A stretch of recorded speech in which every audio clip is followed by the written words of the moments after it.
What's good, peeps? It's your boy Hess bringing you another dosage of positive vibes.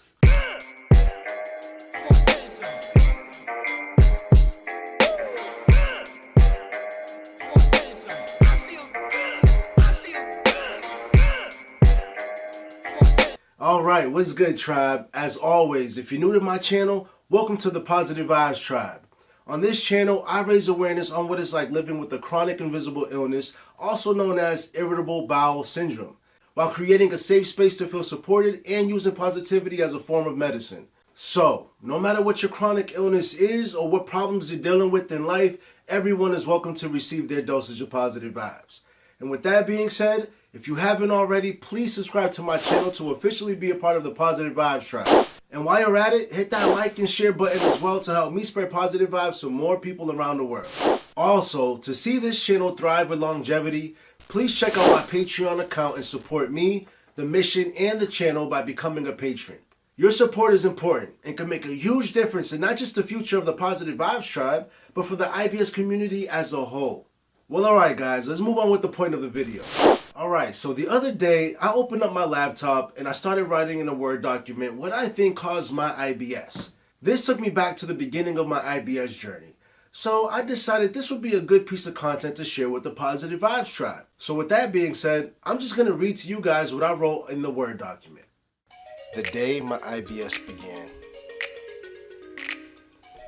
It all started in the summer of 2009. I almost remember the day vividly because it was one of the most embarrassing days of my life. But I'm going to skip past all the minor details and get straight to the main points. My girlfriend at the time and I were getting ready to go to a friend's baby shower. We were at my parents' place waiting for a friend to pick us up in his car. While we were waiting, my stomach was feeling a bit gassy, so I decided to take Tums, which is an antacid. A few minutes after, my friend calls me to let me know that he's close and that my girlfriend and I should start heading downstairs. When we finally got into my friend's car, my friend pulled out a case of beer, and we each took one and drank it in the car. I know, not the most responsible thing we did and something I don't condone anyone to do, whether young or old. I don't care if you're 18 living in Canada or 65 living in Las Vegas. But the reason why I'm sharing this part of the story is because I believe the combination of the beer and the antacid created a reaction in my stomach that led to a world of problems after. Okay, so we made it to the baby shower safe. And while there, my stomach was starting to feel even more uneasy. I even got a plate of food and could barely touch it due to how I was feeling at that moment. I was nauseous and also starting to feel like I was gradually getting a bad case of diarrhea on the way. I mean, stomach pain was reaching level 90 on its way to 100. I kept holding in the pain and tried to walk around the whole venue to hopefully distract myself from how I was feeling. I know some of you guys are thinking, well, Hess, why didn't you just relieve yourself in the bathroom? Okay, well guess what? When I went inside the bathroom, it was super small and it only had one stall, which meant that if I was the only one holding up the stall for a very long time, then people would eventually notice. I didn't want to be that guy.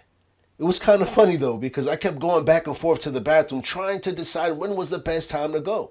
But someone was always in the bathroom and there wasn't enough privacy. Therefore, I kept holding in that excruciating pain for hours. I mean, we got to the baby shower around 7 p.m. and didn't leave until almost 11 p.m. Can you imagine having that painful urgency of diarrhea? And you're holding that in for hours just because you're shy and embarrassed about anyone knowing that you're in the bathroom? I tell you what, I learned a big lesson that day. But I'll get into that later. I even asked one of the janitors in the hall where the baby shower was being held to allow me access into the handicapped bathroom. But the janitor said he couldn't let me according to the company rules. I mean, I obviously didn't look handicapped, so I couldn't really put up a fuss. But I was beyond frustrated and in an extreme amount of pain. I know I was doing it to myself because if I was in that much pain, I should have just used the darn toilet. But I was being extremely stubborn. So, we finally leave and it's taking everything in me not to shit my pants in my friend's car. I begged him to take me and my girlfriend home first as soon as possible because of the amount of pain I was experiencing. And he understood and he tried to get us home ASAP. We ended up getting stuck in a bit of traffic on the highway, and because of the anxiety, I felt a huge urge to push. However, I somehow found the intestinal muscle strength to hold everything in. Guys, I'm telling you, my insides felt like it was literally being tangled and twisted all around. I know that not releasing my diarrhea for that long was damaging the shit out of my intestines. Yes, pun intended. It was the weirdest and most painful thing I had ever felt and experienced.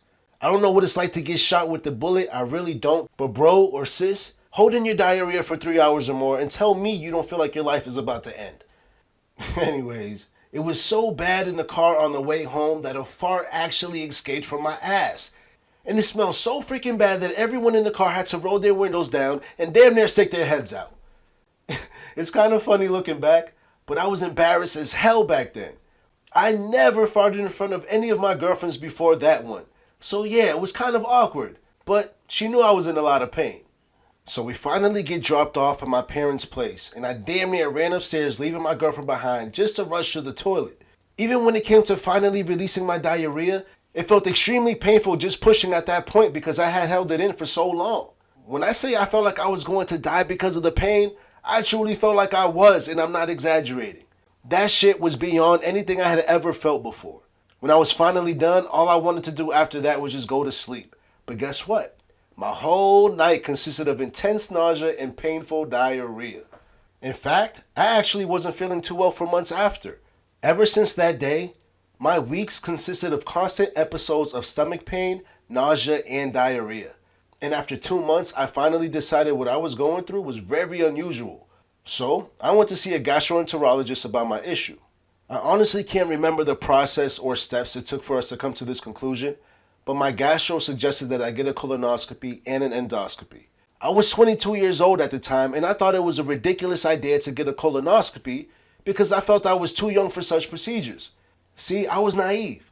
I thought only men over the age of 40 get colonoscopies just to see if they have prostate cancer. I didn't understand that with the colonoscopy, it's also a way of checking for signs of other serious conditions. Well, long story short, I went through with both endoscopy and colonoscopy procedures. My colonoscopy results came out normal. However, my endoscopy showed mild gastritis, so biopsies were taken. Results showed that I had a bacterial infection called Helicobacter pylori. I was given antibiotics to get rid of the infection, which worked. However, the symptoms of nausea, stomach pain, and diarrhea remained. So after that, I went through 5 more years of seeing many different doctors and specialists about my gastrointestinal issues. And by the 5th year, we finally came to the conclusion that I have post-infectious irritable bowel syndrome. In other words, my chronic condition was triggered by a virus. So, the lesson I learned that night when I went to my friend's baby shower and held in that painful diarrhea was that to never ever do that shit again. The pain and the possible damages I caused to my gut and intestines is just not worth it. I don't care who's around or who notices, but I'm using that damn bathroom next time. So there you have it, guys. That pretty much sums up the beginning of my IBS journey with a little bit of fast forwarding in the end. You know, there's a lot that happened within those 5 years before I got officially diagnosed with IBS. And it's funny because one of you guys, I'm not going to say no names because I'm not sure if he or she would want me to, but one of my supporters and I were going back and forth in a private message one day. And he or she made me realize that this horrible condition caused me to have post-traumatic stress disorder, which I think makes plenty of sense because, think about it. I get anxiety and flashbacks of traumatic events that happened in my life due to my IBS. Believe it or not, sometimes I get unwanted memories, daydreams, and nightmares about those traumatic events as well. And, like many who also suffer from PTSD, I try to avoid situations that bring back those unwanted memories and anxiety. And I feel like many with IBS can truly relate to that. See, I think it's important to raise awareness in how IBS can affect a person in ways other than just stomach pain, nausea, and unusual bathroom behavior. IBS can really take a huge mental toll on a person, which is why I believe spreading positive vibes is so important.